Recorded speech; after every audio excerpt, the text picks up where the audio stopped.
शारदीय नवरात्रि के दौरान शारीरिक संबंध बनाना सही है या गलत, आज हम इसके बारे में बात करेंगे। नवरात्रि को शक्ति की उपासना का महापर्व माना जाता है।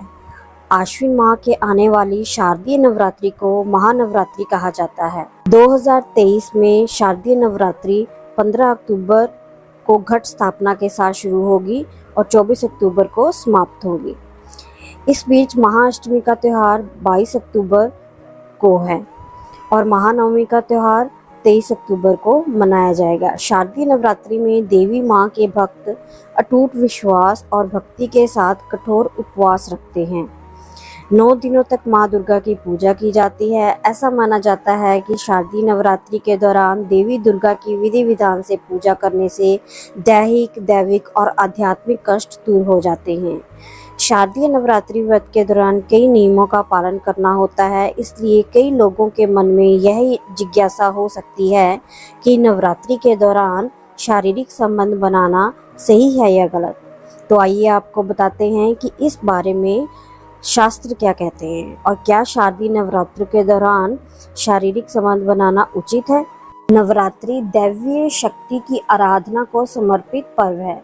धार्मिक नजरिए से नवरात्रि के दौरान शारीरिक संबंध बनाना उचित नहीं माना जाता है, इसलिए चिकित्सकों को इस अवधि के दौरान शारीरिक संबंधों से परहेज करने की सलाह दी जाती है। चूंकि पूरे नवरात्रि काल में हर घर में देवी दुर्गा की पूजा होती है, इसलिए संभावना है कि आपके घर में भी पूजा और अनुष्ठान किए जाएंगे। इस दौरान शारीरिक संबंध बनाने से मन विचलित हो जाता है। परिणाम स्वरूप देवी दुर्गा की पूजा पूरे ध्यान और भक्ति के साथ नहीं की जा सकेगी। इसलिए शादीशुदा जोड़ों के लिए इस दौरान शारीरिक संबंध स्थापित करने से बचना ही बेहतर है।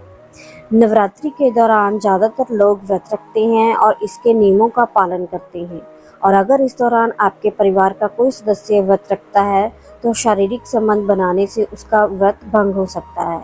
यही कारण है कि नवरात्रि के दौरान संयम बरतने पर जोर दिया जाता है। इसके अलावा उपवास अवधि के दौरान ऐसी गतिविधियों में शामिल होने का मात्र विचार भी व्रत के शुभ परिणामों में बाधा उत्पन्न कर सकता है।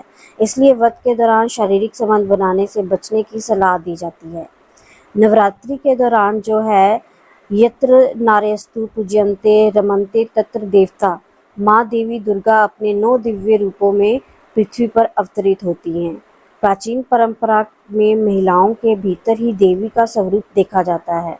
यही कारण है कि नवरात्रि के दौरान कुंवारी लड़कियों और विवाहित महिलाओं की पूजा की जाती है और उनके दिव्य सार का सम्मान किया जाता है।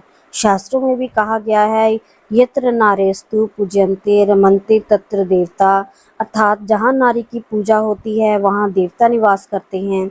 इसके विपरीत जहाँ उनका सम्मान किया जाता है वहाँ सभी कार्य निष्फल हो जाते हैं। इस दृष्टिकोण को ध्यान में रखते हुए नवरात्रि के दौरान आत्म संयम और ब्रह्मचर्य का पालन करना अनिवार्य है। निष्कर्ष ये निकलता है कि शारदीय नवरात्रि की शुभ अवधि के दौरान अत्यधिक श्रद्धा और भक्ति के साथ पारंपरिक रीति रिवाजों और आध्यात्मिकता प्रथाओं का पालन करने की सलाह दी जाती है, और इस दौरान आत्म संयम का अभ्यास करना और शारीरिक संबंध से बचना न केवल त्योहारों की पवित्रता का सम्मान करने का एक तरीका है, बल्कि खुद को दिव्य ऊर्जा के साथ संरेखित करने का एक साधन भी है, जो पूजा और भक्ति की इस अवधि के दौरान विशेष रूप से मौजूद मानी जाती है। अगर आपको मेरे द्वारा दी गई ये जानकारी यूज़फुल लगी तो प्लीज़ मेरे चैनल को सब्सक्राइब करें, वीडियो को लाइक करें एंड शेयर करें।